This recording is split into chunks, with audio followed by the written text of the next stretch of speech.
Inihain sa Kamara ni Cagayan de Oro Representative Lordan Suwan ang House Bill No. 9749 na layong alisin ang charge of fee para sa small value transactions sa electronic wallets at electronic fund transfers.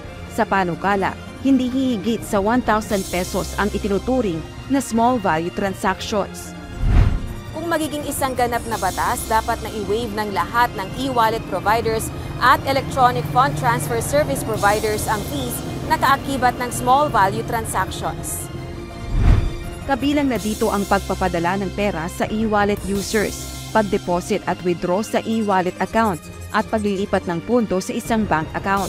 Kung lalagpas naman sa 2,000 ang kabuang halaga ng maliliit na transaction sa loob ng isang araw, subject na sa transaction fees ang mga susunod na small value transactions. Samantala, nagpahayag naman ng agam-agam kaugnay ng panungkala ang isang may-ari ng sari-sari store at may e-wallet bilang maliit na negosyo. Wala naman mag-wallet yan dahil maliit na tindahan. Kasi kami, hindi na namin bigyan ng pansin kasi baga abalo na lang din sa amin yon.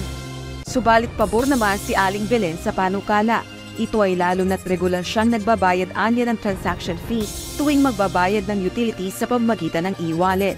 Mas maganda po kasi makakatulong po yun sa amin.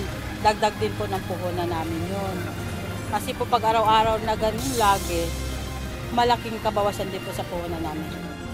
Punto ni Congressman Suwan, nag-aalok ng magaan at abot kayang halagang paraan sa banking ang e-wallets at mas maihikayat ang mga kababayang may maliit na kita na gumamit nito kung tuluyang aalisin ang charge sa maliliit na halaga ng transaksyon.